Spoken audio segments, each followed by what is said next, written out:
మీ శ్రేయస్సు కోసం చేసే పూజలు హోమాలు యజ్ఞాలు ఇప్పుడు ఒక్క క్లిక్ దూరంలో వేదమందిర్.com. నమస్కారం అండి, సుమన్ టీవీకి స్వాగతం. నేను గీతాంజలి. కొత్త సిరీస్తో మళ్ళీ మీ ముందుకు వచ్చేసాం. నాతో పాటు ఉన్నారు అభ్యుదయ foundation think tank CEO Nandakishore Reddy గారు. వారి గురించి చెప్పగానే టక్కున మనకు గుర్తొచ్చేది ఏంటి? టెంపుల్స్ గురించి చెప్తారు కదా, అక్కడ ఉండే ఎనర్జీస్ గురించి చెప్తారు కదా. మనం ఇక్కడికి వెళ్ళాలని అందరూ ప్లాన్ చేసుకుంటున్నాం కదా, నాతో సహా అందరూ ఇదే పనిలో ఉన్నారండి. 108 దేవాలయాల గురించి చాలా నీట్గా ప్రతి ఒక్క డీటెయిల్డ్ వీడియో అనేది సుమన్ టీవీలో మీకు అందించడం జరిగింది. తెలియని వాళ్ళు ఒకసారి మీరు ఆ సిరీస్ ఆఫ్ వీడియోస్ చూస్తే మీకు అర్థమవుతుంది.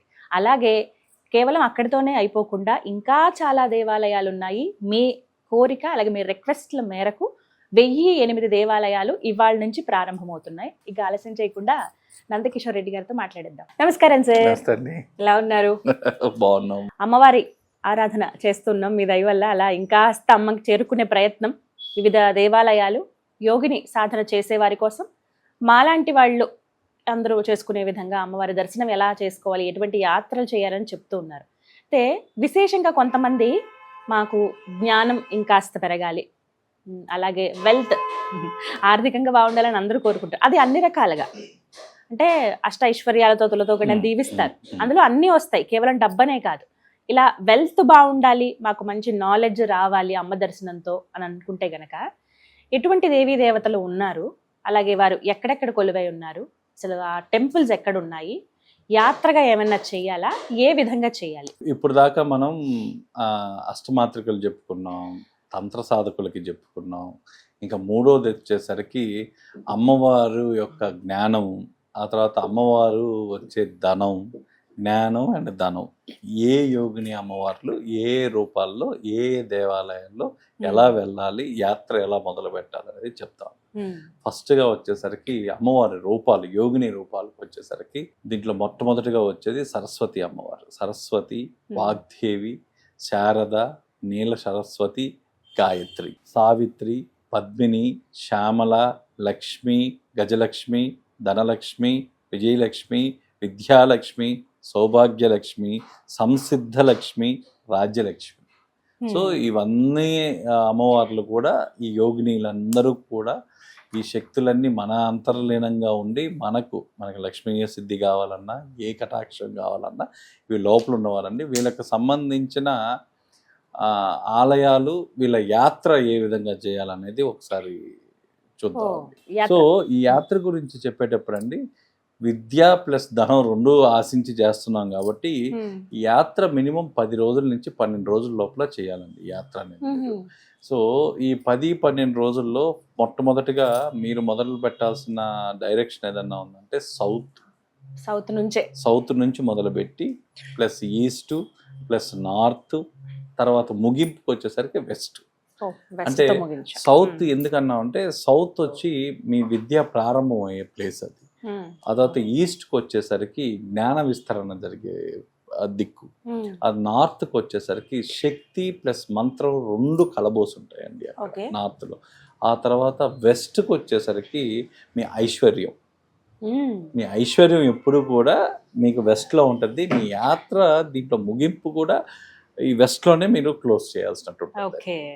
సో దీని ప్రకారంగా ఇప్పుడు ఏ టెంపుల్స్ మీరు ఏ ప్యాటర్న్ మొదట ఎక్కడ మొదలు పెట్టాలి, తర్వాత ఎక్కడ మీరు ఏం చేయాలనేది చెప్తారు. ఇది కంప్లీట్ గా ఎన్ని రోజుల్లో చేయాలి సార్? ఇది మీరు దాదాపుగా 10 నుంచి 12 రోజుల లోపల చేయాలండి. 10 నుంచి 12 రోజుల లోపల. దగ్గరగానే ఉంటాయా సార్? లేదండి, అది మాత్రం ఒకటి ఈ పక్క తెలంగాణ అయితే, ఒకటి కర్ణాటక అయితే ఒకటి. అంటే పర్వాలేదు, ఒక 3 అలా మేము కవర్ చేసుకోగలిగినా చాలా. ఎందుకంటే మీరు చెప్పడం కూడా చెప్పారు, వెస్ట్, ఈస్ట్, ఎందుకంటే మీరు దీన్ని మార్చుకునే విధానం బట్టి ఉంటుంది. మీరు దీన్ని పర్యాటకం చేస్తారా, పర్యాటకంలో చూసి మీరు కానీ గూగుల్ టిప్స్ లో కానీ కొడితే మీకు ఆటోమేటిక్ గా కూడా ఒక టెంపుల్ నుంచి ఒక టెంపుల్ అనేది దాని ప్యాటర్న్ కనెక్ట్ చేస్తుంది. సో లేదు నాకు శక్తి కావాలి, నేను వీటి కోసం పరిహారం కోసం చేస్తాను అంటే మన ప్యాటర్న్ నాలెడ్జ్, వెల్త్ కావాలండి అన్న వాళ్ళు మీరు చెప్పిన ప్రాసెస్ ప్రకారంగా వెళ్ళాలి, ఆ ప్యాటర్న్ లోనే వెళ్ళాలి. Sir we're waiting. మరి ఏ విధంగా వెళ్ళాలో తెలియజేస్తారా? ఖచ్చితంగా. సో ఫస్ట్ వచ్చేసరికి సరస్వతి, దీంతో విద్య కాబట్టి ఆమెతో మొదలు పెట్టాలి కాబట్టి మన సరస్వతి ఇది ఏదన్నా ఉంటే మీ కోరిక మేరకు మీ దీనికోసం తెలుగు రాష్ట్రాల్లో చెప్పడం మొదలు పెట్టామండి. ఎన్నాళ్ళకి కనికరించారు అమ్మవారు, ఎలా కనికరించింది మాకు. ఎందుకంటే జ్ఞాన సరస్వతి మన బాసరానే అండి, మన జ్ఞాన సరస్వతి ఇంకా అది అల్టిమేట్ అండి ఇంకా. సో ఫస్ట్ మన బాసరాలో ఉన్న సరస్వతి అమ్మవారి దగ్గర మీరు యాత్ర సంకల్పం చేసిన తర్వాత కొబ్బరికాయ కొట్టి హారతి తీసుకున్న తర్వాత అక్కడి నుంచి మీ యాత్ర అనేది మొదలు పెట్టాలండి. ఆ తర్వాత రెండవ దగ్గరకు వచ్చేసరికి శారదా అమ్మవారు. ఈ శారదా వాగ్దేవి కూడా అంటారండి. ఈ శారదా అమ్మవారు ఎక్కడ ఉంటారు? శృంగేరి పీఠంలో ఉంటారు. సో మీరు బాసర నుంచి నేరుగా శృంగేరికి వెళ్ళాలి. మూడో వచ్చేసరికి నీల సరస్వతి అండి. నీల సరస్వతి అంటే మీకు ఒక తాంత్రిక పరమైన విద్య మీకు అభ్యసించాలన్నా, ఆ విద్యకు సంబంధించిన నాలెడ్జ్ మీకు రావాలన్నా మీరు దర్శించవలసిన టెంపుల్ నీల సరస్వతి అమ్మవారు. ఈ వచ్చి ఎవరు అంటే కామాఖ్య అమ్మవారు గౌహటిలో.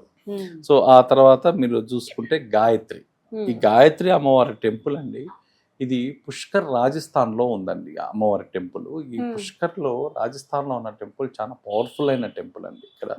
ఇక్కడ గాయత్రి ఉపాసనలు పర్టికులర్గా మీరు గాయత్రికి సంబంధించింది మీకు సిద్ధి పొందాలన్నా, మీకు ఏ విధమైన ఒక శక్తి మీకు రావాలన్నా, లేదా మీరు గాయత్రిది స్టార్ట్ చేయాలన్నా, ఇంక మీరు ఇంటికి వచ్చి సాధన చేయాలంటే ఫస్ట్ స్టార్టింగ్ టెంపుల్ ఏదన్నా కావాలన్నా ఈ గాయత్రి టెంపుల్లో చేస్తారండి. అందరూ కూడా మన దక్షిణాది నుంచి చాలా మంది వెళ్తారండి ఆ ప్లేస్కి. సో ఆ తర్వాత వచ్చేసరికి ఐదవ అమ్మవారు వచ్చేసరికి సావిత్రి. ఈ సావిత్రి తత్వంకి వచ్చేసరికి సావిత్రి అమ్మవారి టెంపుల్ అండి అజ్మీర్లో రాజస్థాన్లో ఉందండి. చాలా విశేషమైన టెంపుల్ ఇది, చాలా సాత్వికమైన టెంపుల్, చాలా సాధనా పరులు కూడా ఉండే టెంపుల్ అండి. పద్మావతి అంటే పద్మిని తత్వం. ఈ పద్మిని తత్వం దగ్గరికి వచ్చేసరికి పద్మావతి అమ్మవారి టెంపుల్ తిరుచానూరు మన ఆంధ్రాలో ఉన్నాం. Thank you sir. ఆంధ్రాలో ఉన్న దేవాలయాలు అలాగే తెలంగాణలో ఉన్న దేవాలయాలు చెప్తున్నారు. శ్యామల అమ్మవారు వచ్చేసరికి ఉచ్చిష్ట మాతాంగి టెంపుల్ కంచి అండి. ఉచ్చిష్ట మాతాంగి టెంపుల్ కంచి, ఇది అందరికీ తెలిసిందే. తర్వాత అష్టలక్ష్మి అమ్మవారు వచ్చేసరికి ఇది మన చెన్నై నగరంలోని బీసెంట్ నగర్ లో ఉందండి. ఇది చాలా ఫేమస్ కూడా చెన్నైలో. మీరు ఎవరు అడిగినా అష్టలక్ష్మి టెంపుల్ ఫస్ట్ చెప్తారు. ఇది చాలా అమ్మవారు చాలా ఫేమస్ అండి. విజయలక్ష్మి అమ్మవారి తత్వం మీకు కనకదుర్గమ్మ టెంపుల్లో ఉంటుందండి. మన విజయవాడ కనకదుర్గమ్మ గారి టెంపుల్లో మీకు ఆ విజయాన్ని మీకు అందించే దేవత ఉండే టెంపుల్ ఏదైనా ఉందంటే కనకదుర్గమ్మ టెంపుల్. సౌభాగ్య లక్ష్మి అమ్మవారు మన కొత్తపేటలో ఉన్నారండి, హైదరాబాద్ లోనే కొత్తపేటలో ఉన్న అమ్మవారు. ఈ విధంగా మీరు ఒక్కొక్క అమ్మవారిని అంటే ఈ అమ్మవారికి సంబంధించినవి అంటే ఫలాని మనం అన్ని ఉత్తర దేశంలో ఉండేవి కాదని, ఉత్తర దేశంలో కొన్ని ప్రమాణాలు వెళ్ళాలి. కానీ మిగతా ఆ తత్వం ఉన్న అమ్మవార్ల టెంపుల్ మనకి దగ్గరలో ఎవరైనా హైదరాబాద్ నుంచి మొదలు పెట్టాలి అంటే వాళ్ళకి ఇవి చాలా అనుకూలంగా ఉంటాయని ప్రత్యేకంగా యువతల పక్క ప్రాంతం వాళ్ళ కోసం ఈ టెంపుల్స్ చెప్పడం అనేది జరుగుతుంది. మనం తెలంగాణలోనే ప్రారంభించి తెలంగాణలోనే ముగిస్తాం. మళ్ళీ హైదరాబాద్ లోకి రావాలి. ఇక్కడ వచ్చేసరికి లక్ష్మీ అమ్మవారు అండి, మహాలక్ష్మి అమ్మవారు కొల్హాపూర్. గజలక్ష్మికి వచ్చేసరికి వరలక్ష్మి టెంపుల్ బీసెంట్ నగర్ చెన్నైలో ఉందండి. అమ్మవారు ఇక్కడ ఏం కూడా చాలా ఫేమస్ అండి. ధనలక్ష్మి అమ్మవారికి వచ్చేసరికి అష్టలక్ష్మి గుడి చెన్నై. ఆ తర్వాత విజయలక్ష్మికి వచ్చేసరికి కనకదుర్గా టెంపుల్ మన విజయవాడ. విద్యాలక్ష్మికి వచ్చేసరికి జ్ఞాన సరస్వతి టెంపుల్ బాసర. సౌభాగ్యలక్ష్మి దగ్గరికి వచ్చేసరికి సౌభాగ్యలక్ష్మి టెంపుల్ కొత్తపేట్ హైదరాబాద్. సంసిద్ధ లక్ష్మికి వచ్చేసరికి అష్టలక్ష్మి టెంపుల్ బీసెంట్ నగర్ చెన్నై. రాజ్యలక్ష్మి దగ్గరికి వచ్చేసరికి పద్మావతి అమ్మవారు తిరుచానూరు. ఎందుకంటే అండి మనం ఒక్కొక్క తత్వానికి ఒక్కొక్క టెంపుల్ చెప్తున్నాం. మనకు రెండు తత్వాలు కలిపి ఒకే టెంపుల్లోనే ఉన్నాయి. సో మీరు అలా రిపీట్ అయినవి. సో అలా ఎవరు కూడా కన్ఫ్యూజ్ కావకండి. ఎందుకంటే మనం ఇందాక తీసుకుంటే వాగ్దేవి జ్ఞాన సరస్వతి గారిని చూసుకుంటే అమ్మవారు యోగిని రూపాలు తత్వం చెప్పాం. ఈ రెండు తత్వాలు కూడా మీకు బాసరాలో ఒకే దగ్గర ఉన్నాయి. కాబట్టి ఎవరు కన్ఫ్యూజ్ కావకండి. ఒక్కోసారి మనకు ఒకే టెంపుల్ 2-3 సార్లు చదివినా అంటే అడ్రస్ ఒకటేగా చదివినా తత్వాన్ని బట్టి మనం చెప్పాం. సో రెండు తత్వాలు కలిపి ఒకే ఆలయంలో ఉంటే ఆ ఒక ఆలయం చూసుకుంటే చాలండి. ఇప్పుడు పద్మిని అలాగే రాజలక్ష్మి అమ్మవారి కూడా మీరు తిరుచానూరు చెప్పారు. తిరుచానూరు అక్కడ మనకి రెండు కవర్ అయినాయి. ఆ రెండు కవర్ అయిపోతాయి మనకి. సో మళ్ళీ మనం ప్రత్యేకంగా వెతుక్కొని వెళ్ళాల్సిన అవసరం లేదండి. అలా రెండు తత్వాలు ఒక్కొక్క ఆలయంలో ఉంటే ఆ ఆలయాన్ని దర్శించినా చాలు. మొత్తంగా నాలెడ్జ్ కోసం అలాగే వెల్త్ కోసం ఈ దేవతల దర్శనం అనేది ఈ చాలా యాత్ర అనేది ఈ సర్క్యూట్ 12 రోజుల్లో 12 చేసేయాలంటున్నారు. రోజుల్లో చేశారు. Right sir, thank you so much Thanks sir, అండి. చాలా మంచి ఇన్ఫర్మేషన్ ఇది. ధన్యవాదాలు. Thank you.